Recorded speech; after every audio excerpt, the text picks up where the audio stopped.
Hello everybody, I'm Sarah, the Real Simple Mama, and here on maybe 5-minute chicken tips, we're going to talk all about worms.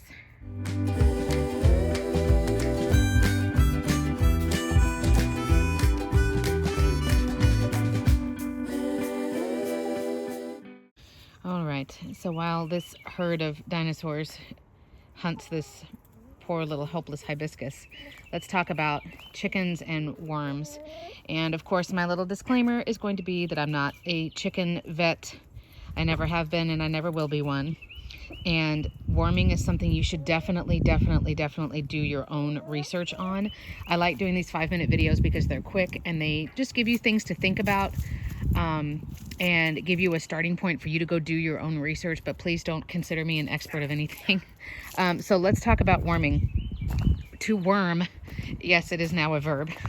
You are a chicken tender, it is now a verb. It has to do with either preventatively treating your flock, or yes, we have confirmed cases of worms and we need to do something about it.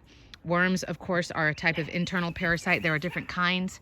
There are gape worms, which are terrible and live in the inside of your chicken's throat. And most worms are going to live further down, like in the digestive tract. Now remember that chickens, for example, their organs are different, or they're set up differently than mammals. So they've got a whole different setup going on. And let's be honest, there's a good chance that your chickens may have some type of worm or parasite because they are outdoor pets, right? I mean, look at them. They're digging around in the dirt and they poop on the ground, and it is what it is.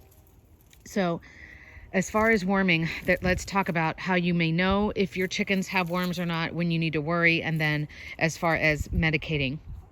So the best way for you to know if your chickens have worms is if you find worms in the droppings. If you find worms, alive or dead, in your chicken's poop, it means that, and this is, it is what it is, but it means that not only does your chicken have worms, but your chicken has so many worms that their body is over capacity. Like there's no vacancy left at the chicken hotel. And so the excess worms are excreted. So by the time you find them in your chicken's droppings, you've got, that chicken is pretty badly infested. Now, when you're talking about gape worms, I'll mention them one more time uniquely. If your chicken has gape worms, you will know because your chicken is opening their mouth like they're doing a silent yell or like they're yawning, but really they can feel that gape worm that has latched onto the inside of their throat. And it's choking them. It's incredibly uncomfortable. It's painful. So that's another thing to think about. Gape worms are unique, and you can look up more about that. But most other worms, like I said, the surefire way for you to know is that you find them in the droppings. And again, if you find them in the droppings, you do need to do something about it. Otherwise, with worms, you kind of need to look because there are different other types of internal parasites. You can find that your chicken is acting listless, like they don't have energy, they're not doing normal chicken stuff. Remember how we talk about in all of the videos, make sure your chicken is, Blue is demonstrating, a chicken eating, drinking, digging around, dust bathing, fluffing up, running after bugs, doing chicken stuff. You can also check if your chickens look pale on their comb and waddle. Right, girl? Tick, tick, tick, tick, tick. But you just tell that something is not right. And the tricky thing about worms is, except for gape worms, you can't tell by looking at your chickens because it's an internal parasite, right? And I've done videos on mites and lice and some other things that might be plaguing your chickens. They're too hot. They've got some weird egg laying thing going on. But with worms, it's kind of like, well, it's almost a diagnosis of elimination. My chicken's not acting right and I don't see anything externally, so we need to do something. Now let's talk about the worming medications and when to worm. The problem with worming, and some people give medicated feed and they vaccinate their chickens and they worm, once or twice a year like clockwork, irregardless of if their birds are actually infected with anything. And that's okay.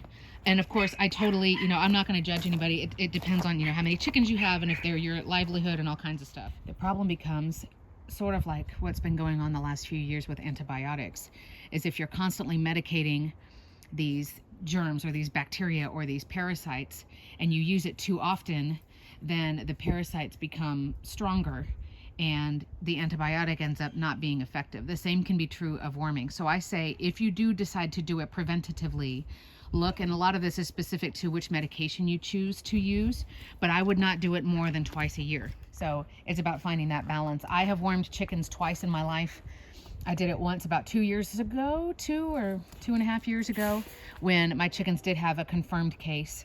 I believe it was Flopsy. We found him in the droppings.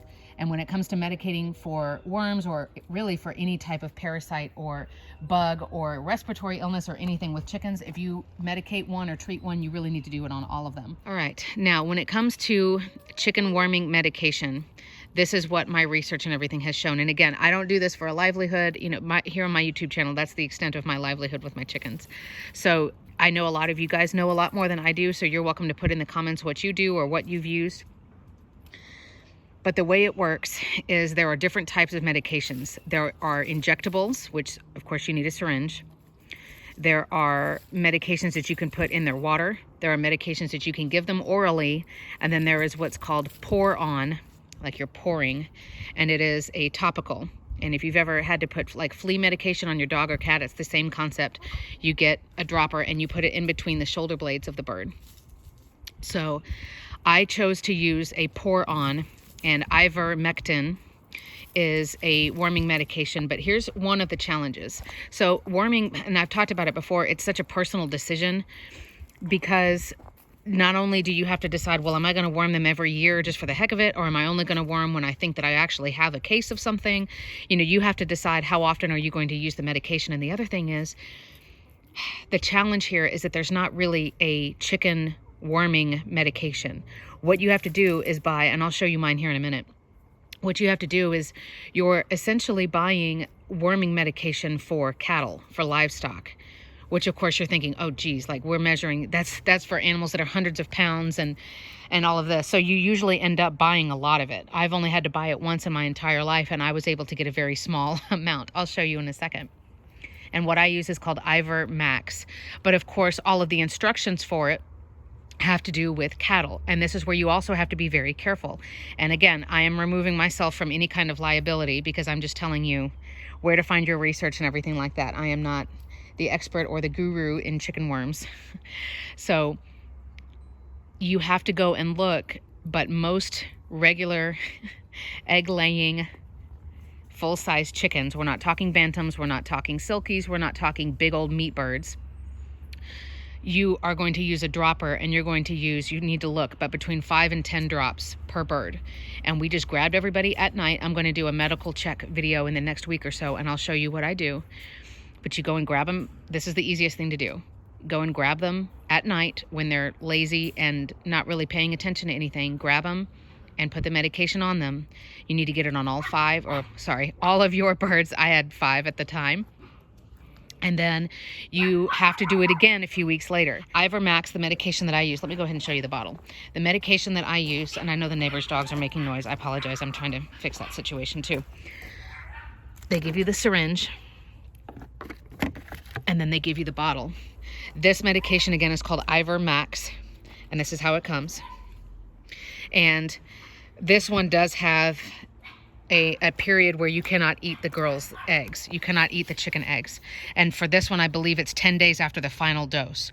So if I gave this to my chickens on the 1st of the month, and then I have to dose them again, you have to do it again so that you hit every life cycle, right? I did it again 14 days later, and then I can't have eggs until 10 days after the last dose. So I can't eat the chicken eggs from the 1st of the month when I did the first dose all the way until the 24th of the month, okay? And again, you need to look up all of this stuff. This one is nice because it has you just fill this up, and then you use this little side to fill up your syringe. Again, this is designed to be a pour on for cattle. But when it comes to the egg withdrawal period, that means, remember, this medication was designed for cattle and sheep and goats and animals that are hundreds of pounds. And so nobody wants to be the one to say, oh yeah, it's safe to eat the eggs, or oh no, it's not. There just hasn't been enough research done. There's my dog, completely ignoring the chickens. Yay, Penny. So you have to think about that. Now you can take the eggs that are laid during that withdrawal period and scramble them up and give them back to your chickens. They can eat them, but you can't. So there's a whole bunch of different things to think about. Do I want to worm my birds just for the heck of it, to be preventative? If you do, I would do it no more than twice a year, and I would do it when the seasons change. I would do it when it starts to get cold, like, you know, when flu season is starting to hit, and then I would do it when it starts to warm up, when all the bugs start to come out in the spring. That's what I would do if you're going to do it preventatively. You need to look at what type of medication you want as far as what brand you're going to get. And you can get them from anywhere where they sell, you know, PDZ and pine bedding in your chicken feed. They would probably have it there too. But there's the injectable, there's the oral, there's the pour on, and this one is considered the pour on, but of course for chickens we don't pour it on, we'll just use a syringe. You need to keep track with a chicken journal or with an app of when you did the medication, because you have to go back and do it again. And then you need to make sure you're not eating eggs during that period. So have an organized system, right, girls? Tick, tick, tick, tick. And then know the signs of the most common types of worms and what this medication will treat and help with and what it won't. Okay, so I hope that that's helped out. Again, I apologize for all the excess noise. And if you guys have questions or comments or what you do, please post it down below so we can all help each other.